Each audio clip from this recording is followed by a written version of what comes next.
Welcome back to the weekly World Revolution News. I'm Thomas Jefferson, and today is July 1st, 2011.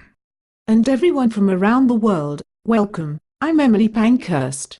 Today we start with the obvious top story of the week. Greece and the European debt crisis. On Tuesday, Greek unions, including those whose members dominate the country's health, transportation, education, and government occupations, began a 48-hour strike, in protest of the deteriorating economic situation, and suggestions on the part of the government for new austerity measures. The walkout led to the freezing of a number of public services. Demonstrations turned violent as police clashed with protesters in front of the Greek parliament and other areas of central Athens. Most of the protesters were peaceful, but some just simply have had enough, and fought back with vengeance. As you can see, the police tried to evacuate the square of protesters, as well as other key protest points in Athens. They were able to accomplish this by driving through the crowds on motorbikes, and throwing stun grenades, while making extensive use of tear gas. Media also mentioned that the police used unnecessary violence against protesters. Officials from the Athens metro also said that the police had fired tear gas inside the square subway metro station. About 270 people were injured on Tuesday, and over 500 visited the metro station infirmary on Wednesday.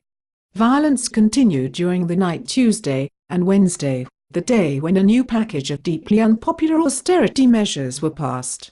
Rioters armed with stones and clubs fought several hours of running battles with police, firing huge amounts of tear gas in central Athens, until the early hours of the morning, leaving gutted shop fronts, shattered windows, and a field of debris.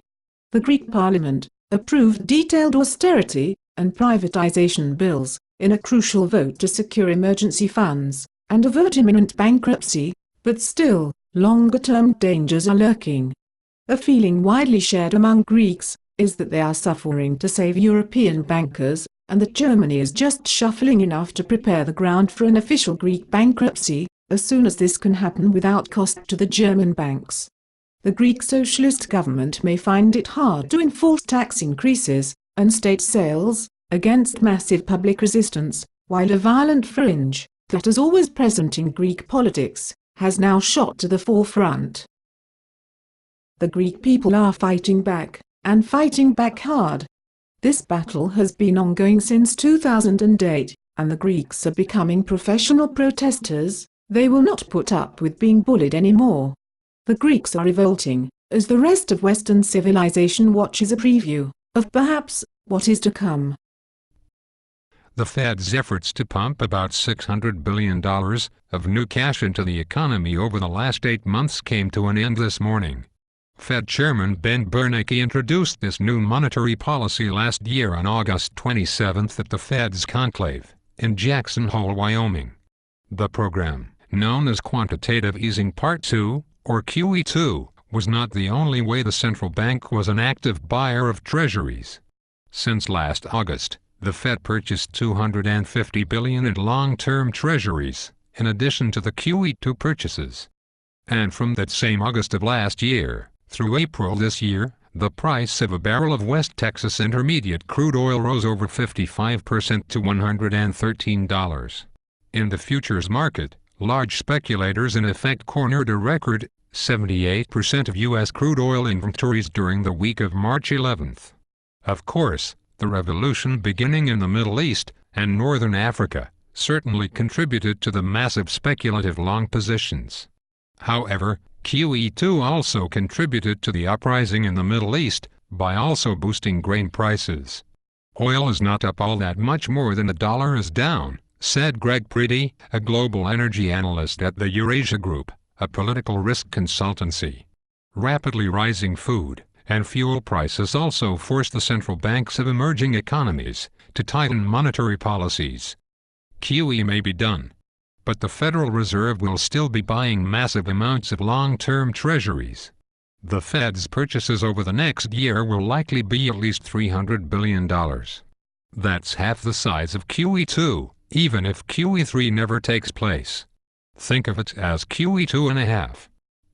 The always informative Jim Rogers believes QE3 will inevitably come when the U.S. economy runs out of steam. It just won't immediately follow QE2 and will probably go by a different name. But there is more. Inflation can spike in absence of QE3 for a number of reasons. Through QE1 and QE2, the Federal Reserve has already doused the fire pit of monetary money to even higher inflation. In addition, low interest rates of 0.25% alone is enough liquidity to conceive a lending binge and burst the monetary supply through the fractional reserve banking system. The Federal Reserve Central Bank just issued a darker forecast for growth and unemployment through the end of 2012. The IMF also contradicted the Federal Reserve's estimate of 3.3% growth in the economy next year, instead suggesting the economy will only grow 2.7% next year, following 2.5% growth this year. It's always nice to see when the powers that be can't agree. The IMF, in its report, warned that a failure by Congress to raise the debt ceiling would deliver a severe shock to the U.S. economy and delivering unpredictable consequences.